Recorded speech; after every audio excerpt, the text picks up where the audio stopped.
चलते हैं देहरादून की ओर, जहां पर एक कार्यक्रम में शिरकत करने पहुंचे हैं मुख्यमंत्री पुष्कर सिंह धामी।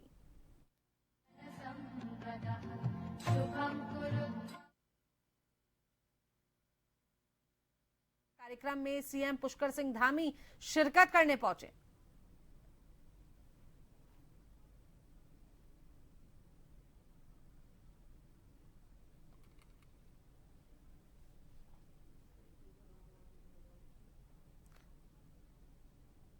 सूचना एवं संचार प्रौद्योगिकी सक्षम सेवाओं का शुभारंभ कार्यक्रम। मुख्यमंत्री पुष्कर सिंह धामी कार्यक्रम में शिरकत करने पहुंचे हैं। दीप प्रज्वलन के साथ कार्यक्रम की शुरुआत होने जा रही है। दीप प्रज्वलन जो है मुख्यमंत्री पुष्कर सिंह धामी ने किया। फिलहाल अब मंच पर विराजमान हो रहे हैं। कार्यक्रम की शुरुआत होने जा रही है और मौके पर कई पदाधिकारी भी मौजूद हैं, कई स्थानीय लोग भी जो है वहां पर पहुंचे हैं। प्रोफेसर दुर्गेश पंत सर, मेरा निवेदन सचिव सूचना प्रौद्योगिकी महोदय से कि कृपया प्लांटर देकर माननीय मुख्यमंत्री जी का स्वागत करने का कष्ट करें।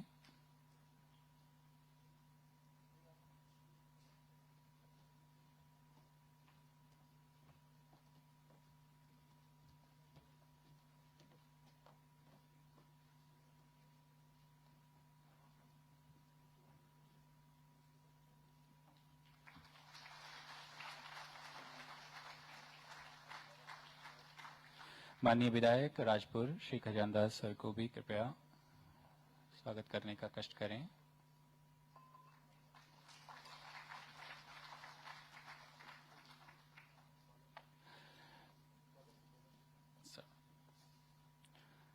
और साथ ही मेरा निवेदन श्री संजय गुप्ता राज्य सूचना विज्ञान अधिकारी महोदय से कि कृपया स्वागत संबोधन करने का कष्ट करें।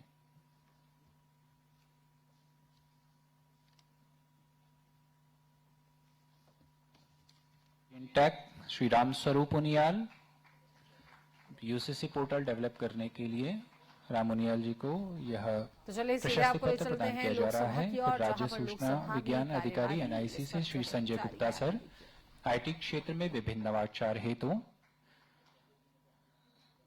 इसके बाद संयुक्त निदेशक NIC Shrimati Shivani Gothi, digital Uttarakhand app के लिए।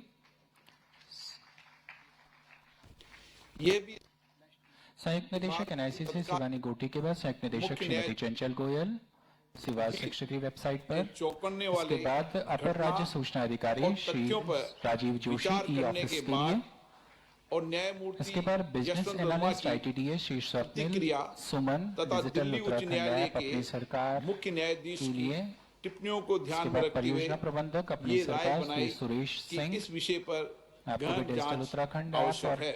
अपनी सरकार के लिए तत्कालीन मुख्य न्यायाधीश ने परियोजना प्रबंधक यूसीसी सत्य न्यायाधीश गर्ग एस सुप्रा के मामले में निर्णय के पेरा 33(3) अंकित गर्ग में और परिकल्पना के अनुसार एक 3 सदस्यीय सचिव आईटी महोदय से हमारा निवेदन कृपया संबोधन करने का कष्ट करें। सचिव आईटी महोदय, हमें यह भी याद है कि भारत के माननीय तत्कालीन मुख्य न्यायाधीश ने समिति की रिपोर्ट भारत के महामहिम राष्ट्रपति और भारत के माननीय प्रधानमंत्री को भेजी है। ये स्पष्ट है कि भारत के माननीय सहयोगी यहाँ पे कर रहे हैं। आदरणीय माननीय विधायक जी, प्रमुख सचिव सर, सभी सचिवगण, हमारे सभी सहयोगी साथी सहकर्मी और यहाँ पे आए हुए प्रेस मीडिया के हमारे दोस्त और अन्य सभी उपस्थित महानुभाव, माननीय मुख्यमंत्री जी ने पिछले साल हम लोगों को 2 अक्टूबर में हमारे यहाँ एक मुश्किल हालात हो गए थे जब स्टेट डाटा सेंटर पे एक साइबर अटैक हुआ था। उसके बाद उन्होंने पूरा सिस्टम हमें रिवैम्प करने के लिए कहा था और आज मुझे प्रसन्नता है कि माननीय मुख्यमंत्री जी ने जो दिशा निर्देश तात्कालिक रूप से दिए थे, कुछ तो लॉन्ग टर्म होते हैं, उसको हम लोगों ने और हमारी सभी टीम ने, हमारे डायरेक्टर आईटीडीए गौरव ने और सभी लोगों ने मिल करके इसको पूरा करने में बहुत महत्वपूर्ण भूमिका निभाई सर। सर आपने कहा था सभी वेबसाइट्स को रिवैम्प करने के लिए, आज हम लोग 70 सुपर वेबसाइट्स आज आपके मार्गदर्शन में हम लोग रिवैम्प कर रहे हैं। सर पूरे देश में पहली बार हम लोगों ने कोशिश की, आपका ये था कि लोग अलग अलग जगह लॉग इन करते हैं, काफी समय बर्बाद होता है, एक डैशबोर्ड बनना चाहिए जहां सारी की सारी सूचनाएं एक साथ दिखें, तो वो भी हम लोगों ने डिजिटल उत्तराखंड के माध्यम से आज पूरा किया है। अभी ये अब एप्पल प्ले स्टोर पे अवेलेबल हो गया है, सभी लोग इसको डाउनलोड कर सकते हैं और इसमें लॉग इन कर सकते हैं।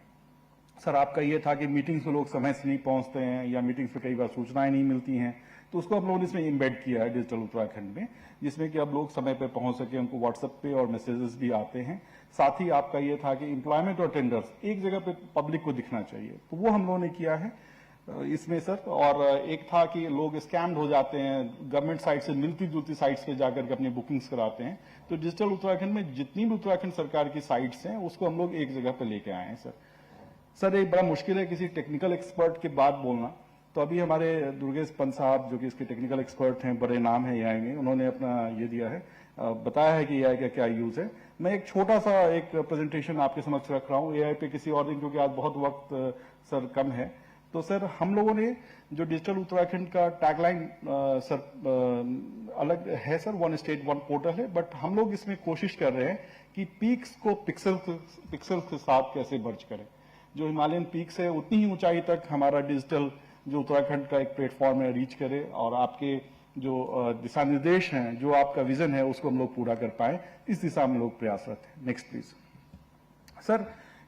यहाँ पे सभी लोग ये देख रहे हैं, एक छोटा सा एक लोगो है, ये वोल्वो कार की है, अधिकतर कई लोग इसमें यूज भी करते होंगे, बट ये अपने आप में कुछ नहीं बताता है। बट हम इस पे सर एक्सपेरिमेंट हुए हैं, वो मैं बताना चाहता हूं कि बिग डेटा एनालिटिक्स कैसे पॉलिसी को शेप कर सकता है।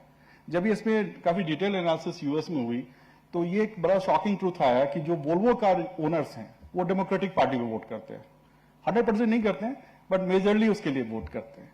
तो ये सर जब बिग डाटा एनालिटिक्स आप यूज करते हैं तो ये पता चलता है, ये पता नहीं है कि क्यों ऐसा करते हैं, लेकिन लोग करते हैं। तो इसका रीजन ये कई रीजनिंग होती है सर। एआई में एक ब्लैक बॉक्स है सर, जो बिग डाटा को एनालाइज करता है, रीजनिंग नहीं दे पाता बट वो रिजल्ट दे देता है।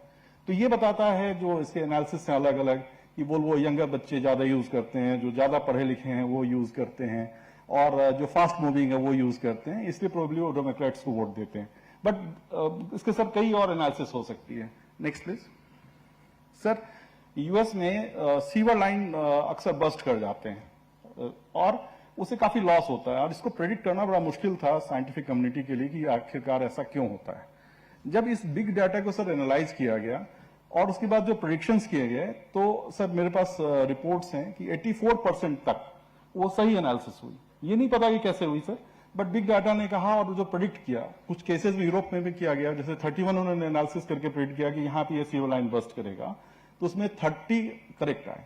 इसका जो बेसिक